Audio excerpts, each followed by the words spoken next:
Hey, how's it going? It's Jochen Hayden, and I'm back with the Desert Wolf versus Wirraway Ace War in the Pacific campaign. This is Scenario 1 with stacking limits, and today we're going to take a look at the December 11th, 1942 combat replay, and then we'll analyze it afterwards. Alright, Coast Watchers in the Solomons. Doesn't look like we're spotting too much here.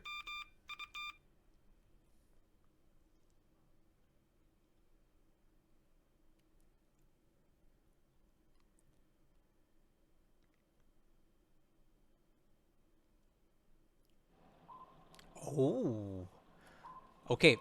This is the Dutch submarine, and this is the approximate area that we thought the Kido Butai was at. You can see their task forces on the screen.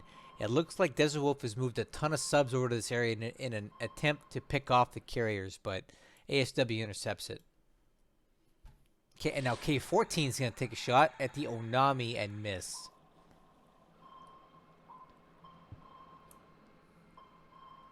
Japanese ASW being what it is, it's highly likely that these Dutch subs are going to get away.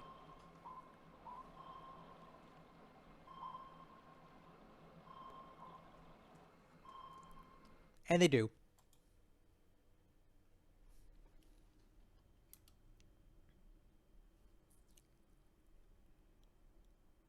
Okay, no night bombing, but there's very bad moonlight, so that's why. Listen. Listen. That's a sinking sub. You hear it? That's Japanese. Had to be, because we would have seen something if it was one of ours. So a Japanese sub just sank. I wonder which one it was.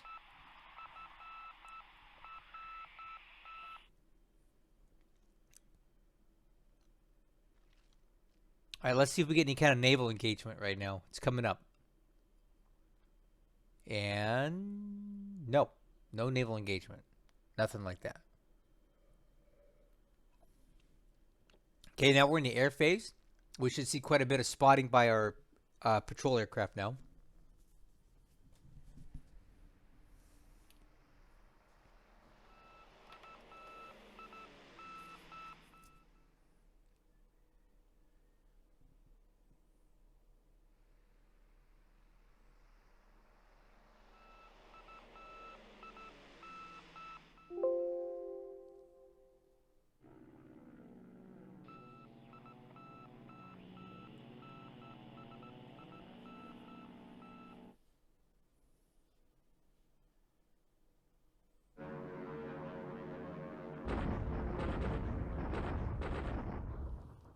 Okay, let's get on with this.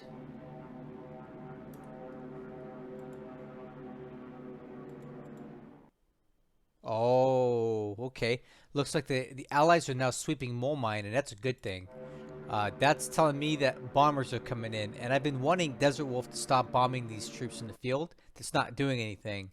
I think he should switch to attacking the actual bases now, because that he can do well. And with all these aircraft coming in on these sweeps, it's letting us know that he's likely going to be sending large bomber forces at these bases, and I think that's what he should be doing right now.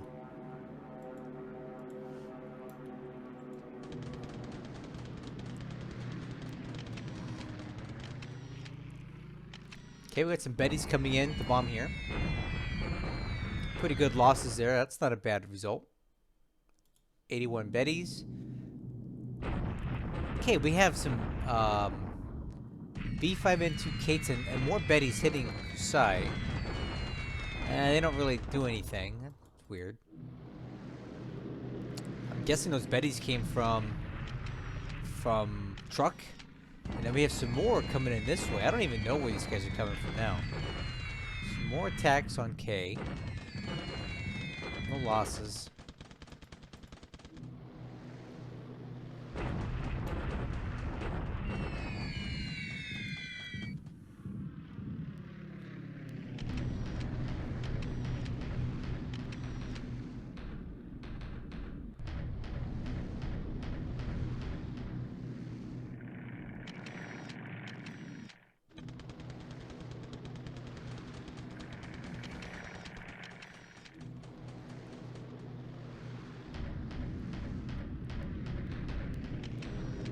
Man, a lot of Kates coming in. These are carrier-borne for sure. And he's using, yeah, Zuiho, did you see that? He's using these guys for ground attack.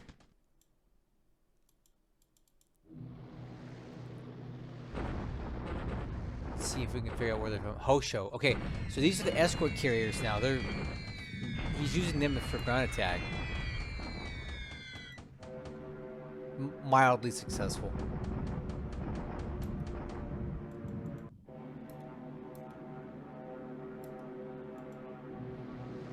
Oh, here come the Sonyas.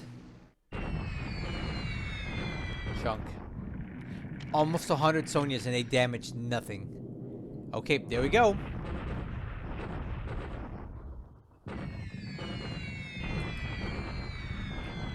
A lot of bombers coming into Mole Mine. Let's see what they get out of this.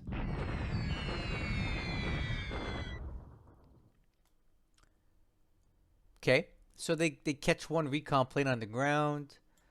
A couple aircraft damage, not bad. A lot of hits. That's good stuff. More hits there.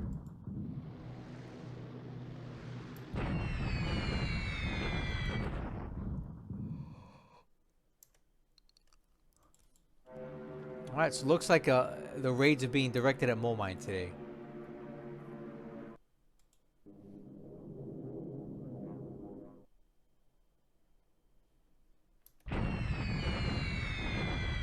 Yeah, all these hits on Mole Mine are definitely going to put it out of action.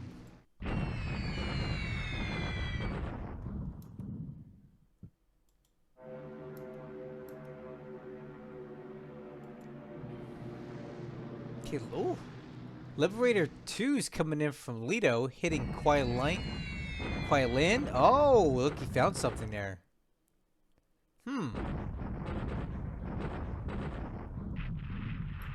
Wow.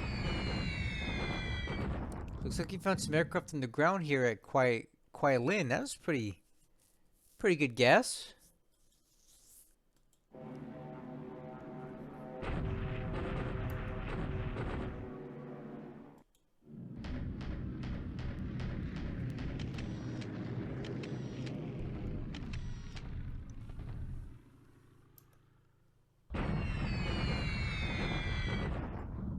Wow, look at all these hits. B-24D is coming into Nanning. He's just probing around looking for weaknesses here.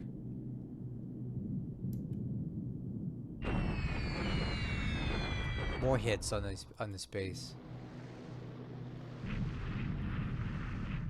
He found something down there too. See that? Look at the... Whoa. Look at Nanning. I'm not even looking at this. Do you see that? He found a Japanese ground unit moving up the road. Oh. We'll have to look at that. That's some good intel right there. Okay, B-17's hitting Millie out here in the Marshalls because it hasn't gotten some love in a while. Good hits. Okay, now it's time to get some love on Naru. A lot of bombing missions today.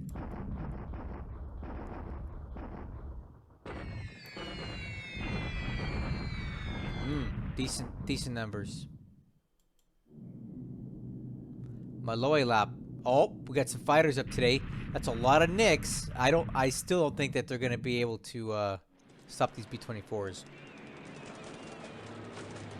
We'll give this about a minute and see what these nicks can do.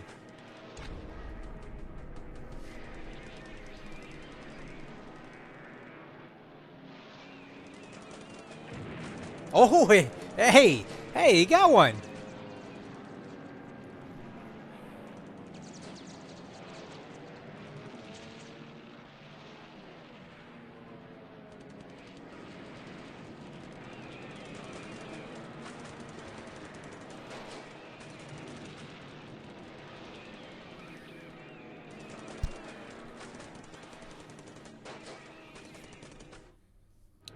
So I'm surprised.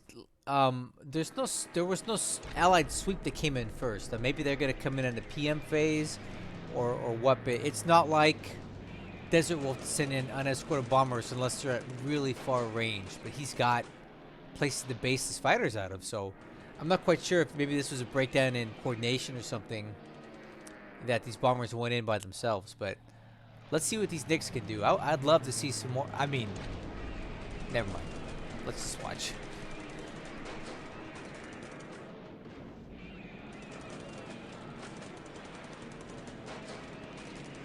Oh, another one.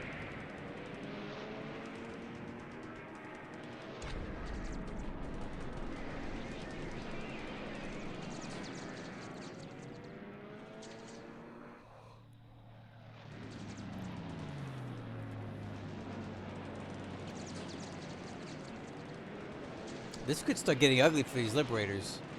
The Knicks seem to have the range today.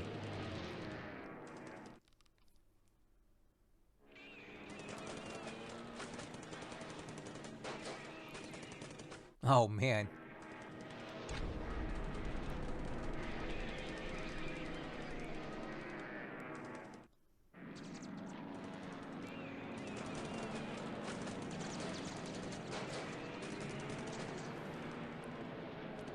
Well, I couldn't stop it, guys.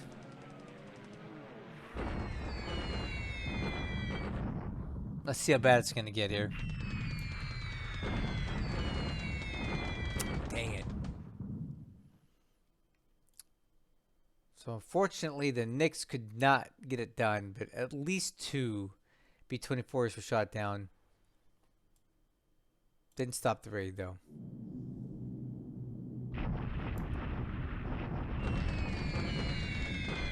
Recon plating straight on the ground. Some more bombing on Nanning, but this, what we found here on the ground is more important than any damage to the base.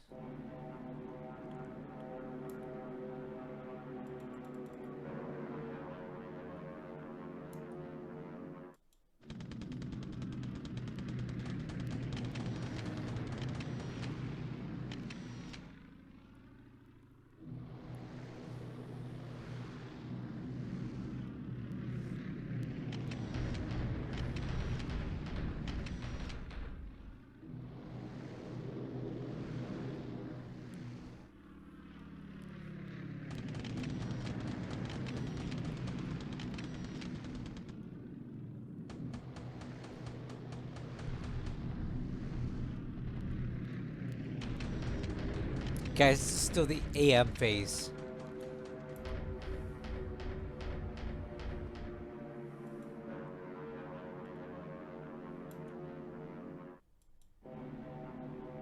Oh, here's here's our fighter sweep, guys. Better late than never, I guess, right? This has got to be Richard Bong. My guess he's gonna just slice and dice these guys.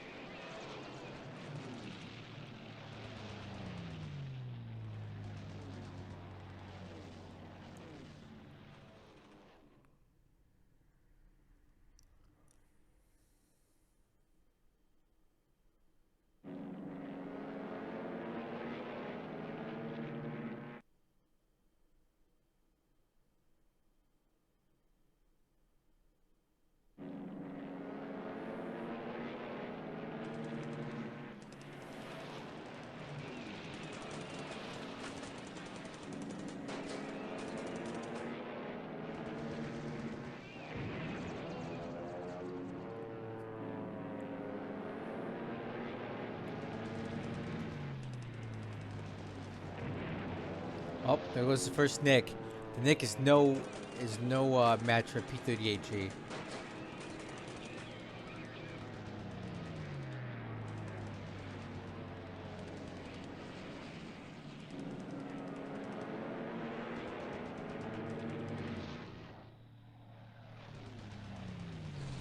And these Nicks are just not really up to the task of dealing with these guys. Yikes. So Desert Wolf did cover his tracks. He did send these guys on a sweep, but for whatever reason that the coordination wasn't there, and they showed up after the B-24s went in. So they couldn't really help the B-24s before, but they can exact some revenge now.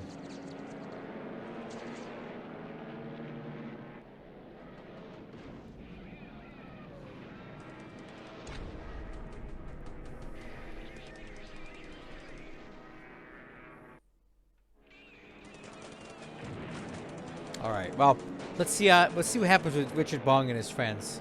My guess is they clean up shop here. Ooh.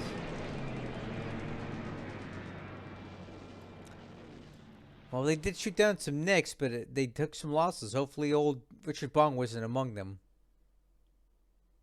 All right. Well, that's finally your AM phase. Man, that was a long one.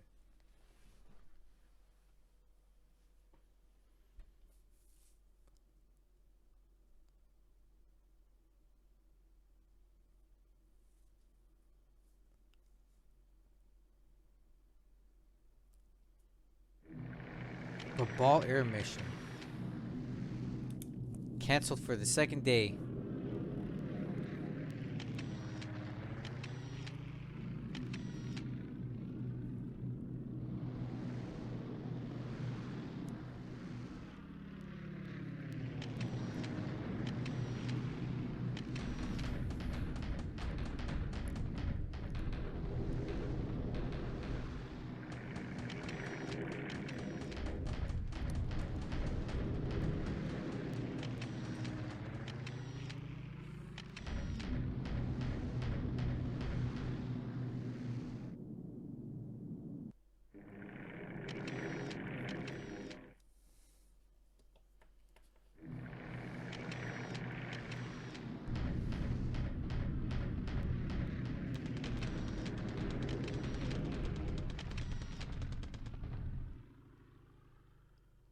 Okay, the PM phase is done. It was pretty mild.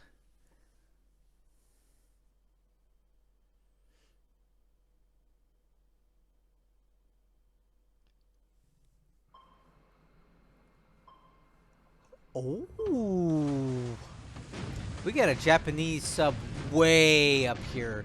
And you know what? This is dangerous because this is where the Allied ships come back on the map if they're going into Karachi. But the problem is that you're so far away from a port. If you get hit up here, you're dead. You're not gonna make it back. And this ship's taking a lot of hits. And we've got escort up here. I don't know if this was a good idea for Wirraway. I get what he's trying to do. He's trying to stop the flow of supplies into Karachi from Abadan. But I don't think you can sustain your subs properly up here.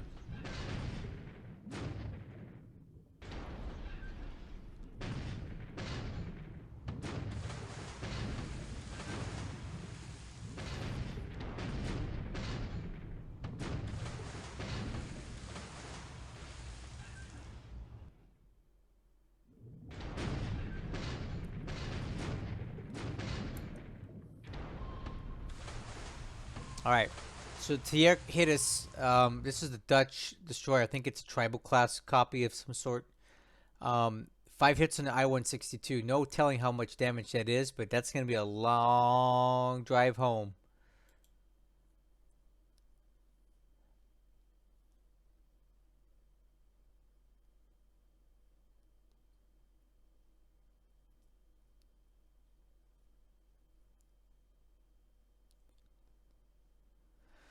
Okay, let's see what happens in the land combat phase.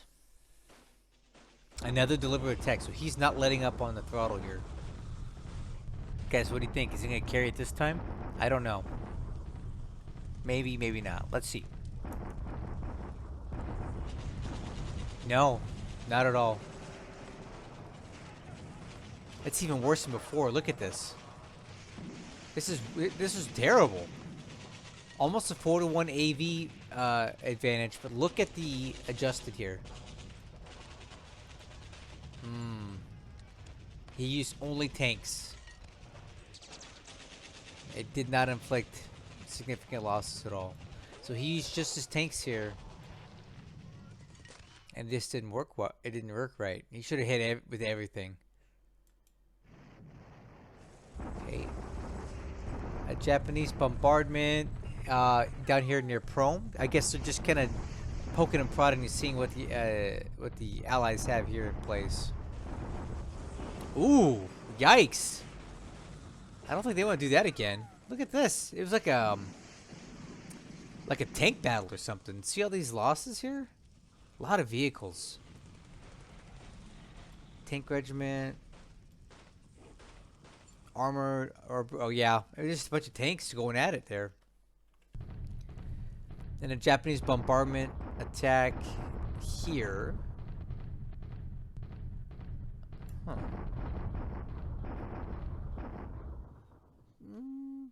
Okay result there. Japanese are bombarding at Tagula, and they take the losses from that. Allied deliberate attack at Kusaie. Let's see if that all those anti-tank guns that the Japanese have been bringing in are going to help them at all. My guess is probably not. Well, oh, I stand corrected. This has been the best result the Japanese have gotten yet. Look at this. A lot of vehicles were disabled this time around. So these RF gun battalions that the Japanese are starting to get in here, right? Look. These RF gun battalions, these are rapid fire guns. These are anti-tank guns. Appear to be having some effect on the battlefield. Okay, allies are bombarding at Nauru. Not much came of that. Well, things starting to change on K Island there. It looks like he's starting to get enough troops in there to maybe blunt the attack of the allies, which had been just shredding those guys before now.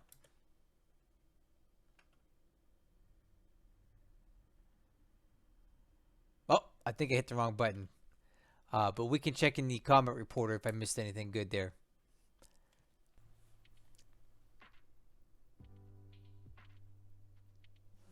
Okay, let's take a look what's happening here. We'll go first with the intel report. Aircraft losses today were whoo-hoo, sheesh, not good. 18 Nicks were shot down. They just did not stand a chance against those P-38s. We had some Oscar Sallies. 3 Liberators were lost today, but that's not a huge issue at the moment. Looks like 2 P-38Gs were shot down, which that's quite the kill-to-death ratio right there, right? 35-9. So of those 9 aircraft lost by the Allies today, we had 3 missing and 3 killed pilots. So that's 6 pilots out of the fight, compared to 9 losses. So that's about a 67% loss rate for pilots. That's not too great, but you know, you got to pay to play, right? Army lost points for this turn. The Allies lost 8 and the Japanese lost 8.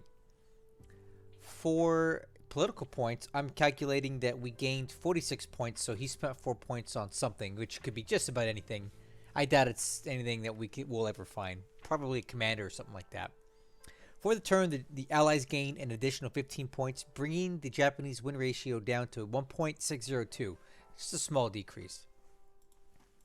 All right, we'll take a look at the combat report data now, and we'll start with sea action. We had some what is this? Yeah, ASW attacks, 2 different ones near Ponape, and if you look over here, I think Desert Wolf decided to flood the area with subs here, hoping that he might be able to coerce the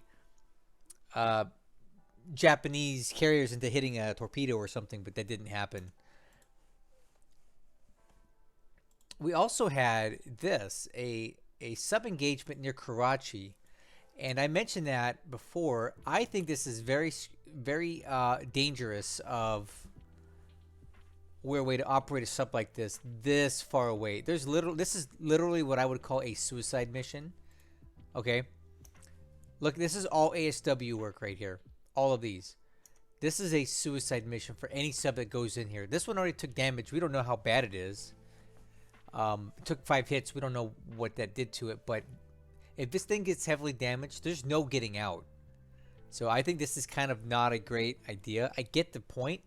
This is a major ingress route and egress route for anything coming in from Aden or Abadan. They exit the map usually around here and head into Karachi. So I get why he set it here, but it's just not safe. Unless you have disposable submarines, which the last time I checked, the Japanese do not. Alright, so ground stuff, we had a few bombardment attacks. On K Island, we had an Allied deliberate attack, and for whatever reason, things have changed quite a bit. The fort level is still holding strong at 3, and this time the Allies almost took equal losses to the Japanese, and I have a feeling it has to do with these RF gun battalions showing up. The Japanese are bringing in anti-tank weapons, and as you can see, the vehicles started taking some hits. Still not a great trade, right? But I do think that these new troops being brought in by aircraft are having a major effect on the ground situation at K Island. So this is going to be a big fight. It's not going to be a pushover like I thought it would be. Wirraway has reacted to it in a good way, and he's bringing in the troops he needs to hold it. In China, we had a deliberate attack. Whoa, what's going on there? Here at the hex just north of Tianshui, and it did not go particularly well for the Japanese. I would call this a bad trade. They did hardly anything to the Allies, and I have a feeling that the reason why it did not go particularly well is that this 3.7-inch mountain gun regiment just showed up. Now, I don't think these guns are particularly great, but they're better than nothing, and they're adding some much-needed artillery firepower to the equation that the Allies did not have previously. These regiments are taking some disruption hits due to the lack of supply and the fact that they're bearing the brunt of the attacks. But like I said, we do have some artillery in the regiment in the hex now. And the rest were just some bombardment attacks. Aircraft-wise, we had some interesting raids here. We had a bombing on Nanning, which was something different, and also at Kuai Lin. And while the raids themselves were mildly successful, what I think is very telling is this. Take a look at Nanning here. We have indication that a Japanese unit is moving this direction, right? So from Nanning, heading up this road. And I previously had mentioned that I thought this might be a vulnerability to the Allies, not having this back road covered.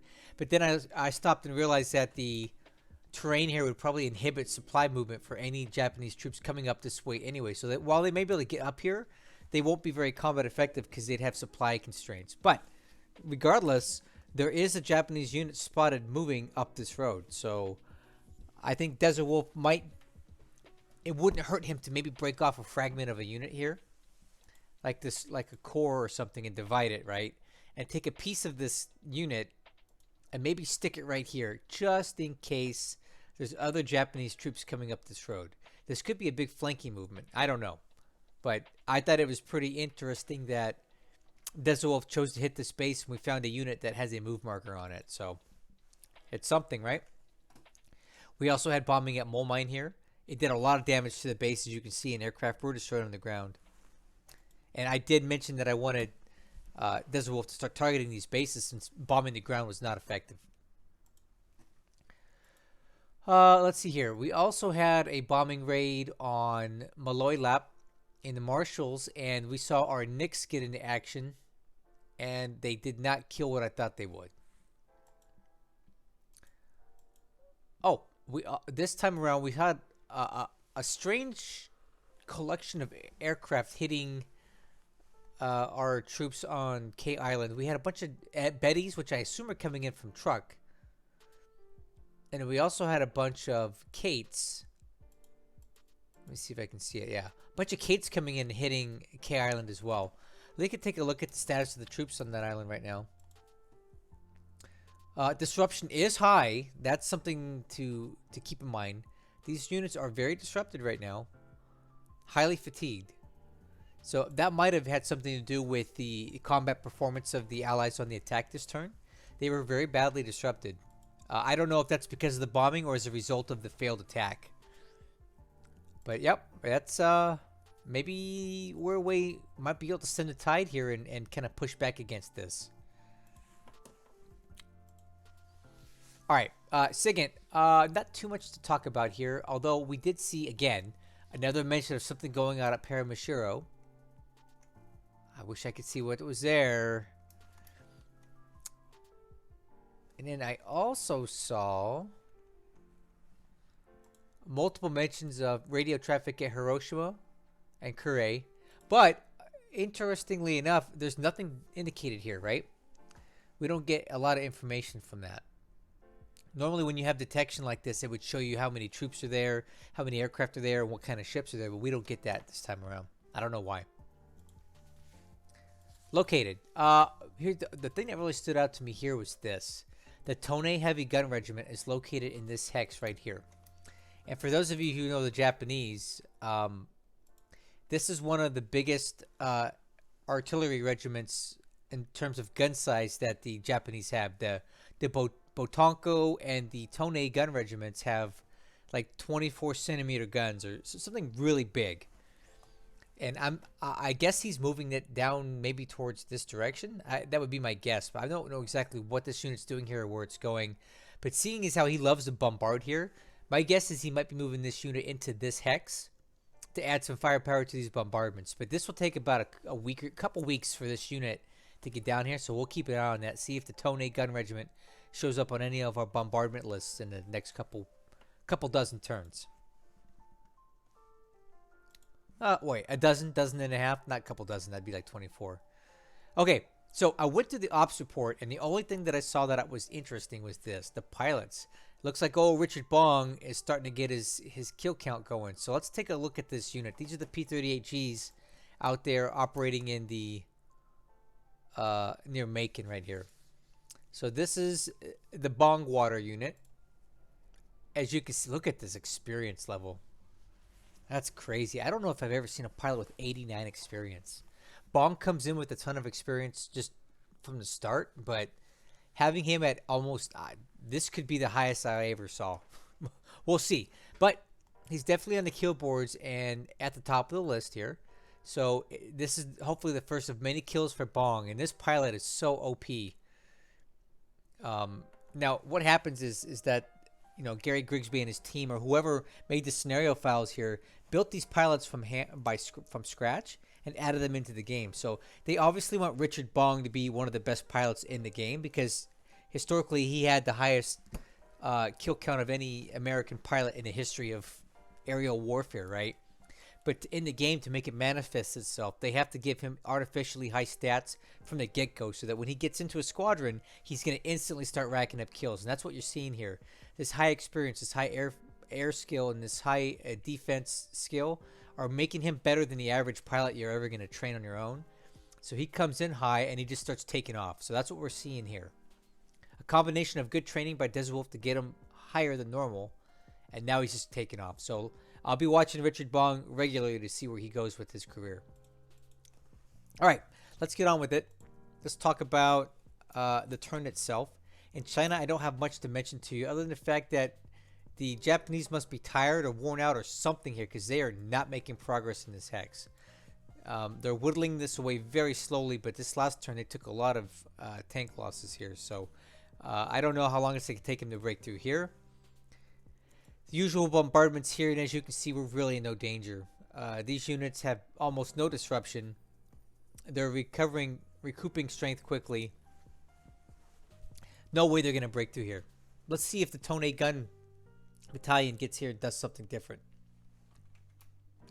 Over here in Burma, I like what I saw. I saw that Desert Wolf is no longer attacking these troops in the field because it's not hurting them. He's targeting bases now, and I think that's a good thing. Damage to base, take out supply, damage aircraft. All of this is important stuff. Killing the troops in the field was not working out, but hitting these bases I think is more effective. Additionally, he hit Kuai Lin and Nanning in China, and we also got this juicy little bit of intel. And this is good because when you attack bases that have stuff in them, the pilots have a chance to look down. You know, they're flying around, they're looking down at the base, and they can take notes like, hey, we saw a lot of troops that look like they're moving on a road, or hey, we saw a bunch of aircraft, or this or that. Hey, we saw a bunch of vehicles parked over here near this town. This is what this is simulating when your bombers hit a base and you get some intelligence from it like this.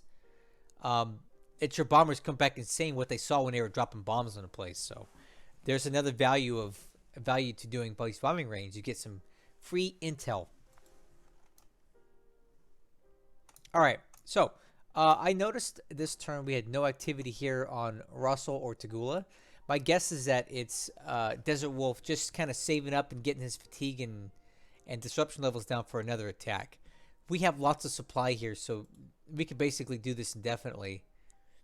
The Japanese are on a time limit, right? They're disrupted, they're tired, they have no supply, so every time they take damage, you're going to get disproportionately weaker than the Allies, right? The Allies can recover because we've got support, we've got supply. The Japanese don't have that on both places, right? On Rosso Island, it's the same thing. He's working at getting this fatigue and disruption level down, and he can recover that, but the Japanese cannot. It's just a war of attrition here. And the reason that we don't have any additional troops coming in or support is because the Kido Butai is still in the area and it's just too risky to send ships in here right now. I mentioned it previously here, but it looks like Desert Wolf set up a bunch of submarines in the area to try to catch the Kido Butai carriers, with a submarine attack. We did get a submarine attack in here, and we saw that at least one Congo-class battleship's in the area, but we no longer have that spotting. I don't know where the Kido Butai went. They may have moved just out of range here, right? Here's the range of our best recon planes right now as they are configured. So if the Kido Butai is just outside of here, which I guess they moved out of the way based on the sub threat, we don't have eyes on them right now. I can guarantee you they didn't go very far though. So we talked about K Island and the fact that Wirraway's been bringing in more troops, and it appears to have turned the tide a bit, or at least slowed down the progress of the Allies. This base is firmly in Japanese control. It has the umbrella of the Kido Butai over it. We've got aircraft here. We now have ships in the Hex that are bombarding and keeping anything from coming in, and these guys are protected by the Kido Butai, which is probably just outside this range here. So these guys might be in for a little bit of trouble going forward. These numbers are not going to get any lower, I don't think, if the Japanese keep hitting these with aircraft, and the Allies are not in a position at this time to defend against it. We have these guys spotted here moving southwest, which would be this direction. I have no idea what it is or where they're going. It says there's an APD, which is obviously like a destroyer, a troop carrying destroyer landing craft ship, and a heavy cruiser, but I wouldn't count on that. No new progress on Nauru, just slowly whittling away the Japanese. I have noticed that the American divisions are starting to regain some strength here, so that's good. Their disruption fatigue levels are coming down too, so I think they're not in danger of getting overrun or taken out. They're just going to have to hang out and wait for reinforcements to show up. So one thing I want to follow up with here before I end the turn is the state of the American carriers. So as you can see, they are both heading towards Suva, and they're one hex out from being together. I don't know what Desert Wolf's plans are. I have an assumption, and I mentioned it in a previous video. I think he's going to maybe consider sending them up to do battle with the Kido Butai. I have no idea how that's going to go, but we're almost in 1943. And what do we get in 1943? We get the arrival of the Essex-class carriers that start to come online. And those things are even more capable than the very best American carrier we've got right now. Well, the best carriers, it'd be a class of ships, right? The best carriers we have right now are the Yorktown class, right? Which would consist of the Yorktown, Enterprise, and Hornet. These are the best we got on the map right now. And the Essex is much better than these. It's bigger. It's just bigger and stronger, better AA, you name it. They're just better carriers. So even if we were to lose some of these right now, it's not show-stopping for the Allies. However, if the Japanese were to lose any one of their 6 big Kido Butai carriers, it would be very bad for them because they don't really get any more like that. They get a bunch of smaller carriers come online. They don't have the range, the speed, or the size to do what the Soryu, Hiryu, Kaga, Akagi, Shokaku, and Zuikaku can do right now. So let's wait and see. This is just my theory, but it makes sense. Why else would he be combining his carriers here, right? I think he's going to head up here to do battle. My estimate for that, let's talk about it.